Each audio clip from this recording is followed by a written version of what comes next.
महरी के प्रांगण में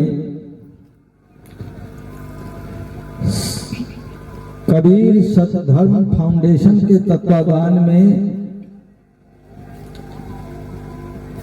और महंत श्री महेश साहब के संयोजन में 2 दिवसीय विराट सत्संग कार्यक्रम के उद्घाटन करता बचन वंशीय आचार्य पीठ रोसड़ा महादेव मठ आदरणीय आचार्य महंत सुरेश साहब जी मंच पर मुख्य अतिथि के रूप में पधारे संपूर्ण क्रांति के सूत्रवाहक महिला सशक्तिकरण के अथक योद्धा सदगुरु कबीर आश्रम पलारी से छत्तीसगढ़ से पधारी आदरणीय महंत साध्वी सुचिता साहब जी, मंच के संचालन करता आदरणीय महात्मा रासलाल साहब सुहाना मधुबनी, विशिष्ट अतिथि के रूप में उपस्थित युवा महंत डॉक्टर धर्मवीर भारती साहब जी, मंच पर उपस्थित समस्त सम्मानित आदरणीय महात्मागण, फाउंडेशन के संस्थापक निदेशक संत शंभुदास जी, अमित कुमार जी, समस्त श्रोताजन, देवियों सज्जनों, सबसे पहले आज मैं महिला दिवस के रूप में पूरा देश और दुनिया में एक उदाहरण काम करने के लिए धन्यवाद ज्ञापन किया जा रहा है। इसी कड़ी में आज इस सत्संग के माध्यम से मैं संसार में जन्म देने वाली माताओं के प्रति श्रद्धा समर्पित करता हूं। दरअसल में इस धरती पर मां न हो तो फिर कुछ दिखाई नहीं दे सकता। यदि भारत पुरुष प्रधान देश रहा है और पुरुष प्रधान देश रहने के कारण महिलाएं पर शोषण दोहन हमेशा से होता आया है। मध्यकाल में यह शोषण दोहन और ही ज्यादा हो गया और इतना तक जो धर्म ग्रंथ है इसमें महिलाओं के प्रति इतना नफरत पैदा किया गया। रामायण में गोस्वामी तुलसीदास जी ने लिखा, ढोल गमार शूद्र पशुनारी ये सब है तारण के अधिकारी, अति विरिष्ट जिमि टुटाए कियारी, जिमि स्वतंत्र नव विग्रही नारी। मनुस्मृति में कहा गया कि औरत को मुंह अगर सवेरे पहर देख ले पुरुष, पूरे दिन उसका यात्रा बेकार हो जाएगा। इस तरह के कहानी को गढ़ कर जिस पेट से हम निकले हैं, जिस दूध को हमने पिया है, जिस गोद में हमने खेला है, जिस माँ के आशीर्वाद और संस्कार से हम आज दुनिया के अंदर में बहुआयामी काम कर रहे हैं, उन्हें इतना भोग के खातिर इतना नीचा बनाया गया, उन्हें इतना सताया गया, उन पर इतने बंदिश लगाए गए कि हमारा अस्तित्व ही खतरा में आ गया। आज महिलाएं सजग हो रही हैं, आज महिलाएं आगे बढ़ रही हैं, आज पुनः महिलाओं का सम्मान बढ़ता जा रहा है और इसके खुशी से पूरी दुनिया आज आह्लादित हो रही है। सबसे पहले आज के दिन में मां सावित्री बाई को धन्यवाद दूंगा, उनके प्रति कृतज्ञता जाहिर करूंगा। फूले की पत्नी थी, महात्मा फूले की पत्नी, और उन्होंने सबसे पहले इस भारत भूमि पर महिलाओं के शिक्षा के अभियान को जारी किया था और यही उद्देश्य कबीर सत धर्म का फाउंडेशन का भी है। सबसे कमजोर लोगों को, सबसे असहाय लोगों को पुनर्जीवित करना, पुनर्विकसित करना, पुनः जागरण करना।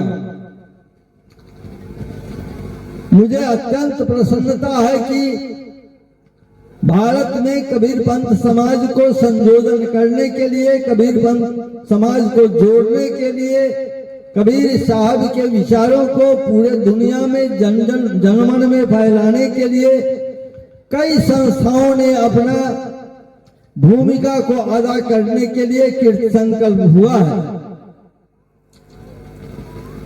जिसमें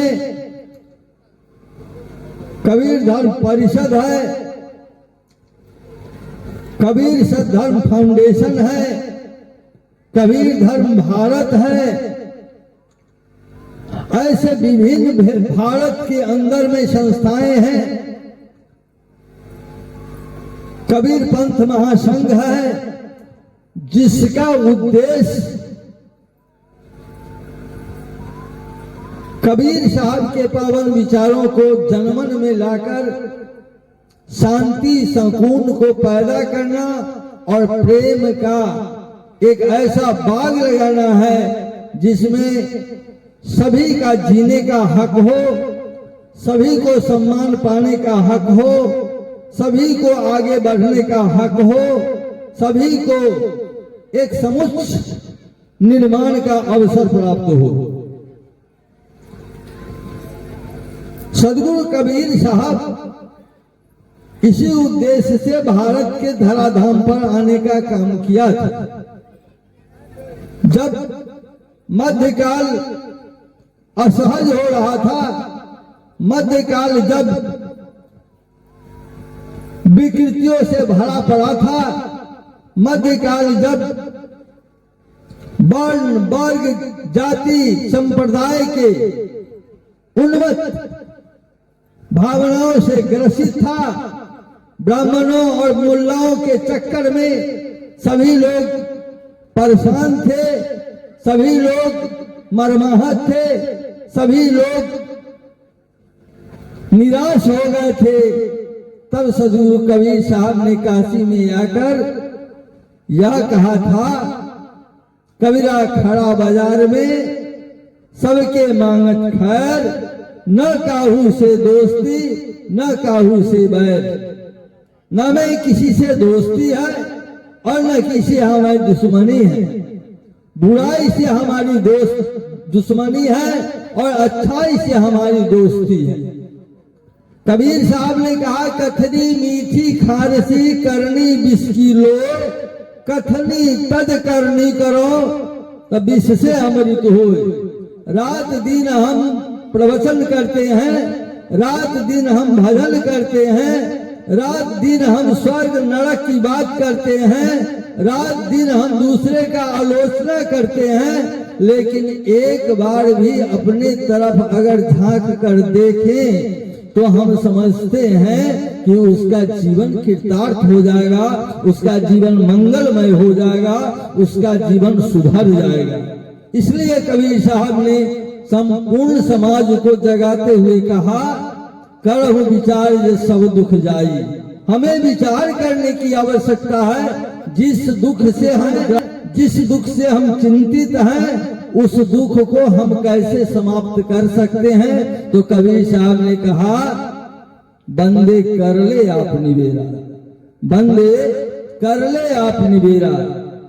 हे बंदे, हे जीव, अपना निबेरा, अपना छुटकारा, अपने मुक्ति स्वयं कर लो। आप जत रखू, आप ठौर करू, मुँह कहाँ घर तेरा, यही अवसर नर पे चेतहु प्राणी, अंत कोई नहीं तेरा। कहे कबीर सुनो भाई साधु, कठिन काल के घेरा। यह जीव कठिन काल के घेरा में, कभी हम सुंदर शरीर के घेरे में हैं, तो कभी हम ज्ञानवान होने के घेरे में हैं, कभी हम बलवान होने के घेरे में हैं, कभी हम बुद्धिमान होने के घेरे में हैं। माने एक घेरा नहीं है, करोड़ों घेरा से हम घिरे हुए जीव हैं। और उसी को कल्याण करने के लिए, उसी को मुक्ति करने के लिए सदगुरु कबीर साहब आए थे। प्रथम सत्र है और मैं समझता हूँ कि 10:30 बजने को है। छत्तीसगढ़ इन लोगों को जाने हैं और कितना मुश्किल से मैं आया हूँ। दिन भर लगे हैं आने के लिए। महेश साहब के स्नेह, शंभू साहब के खिंचाव और अमित का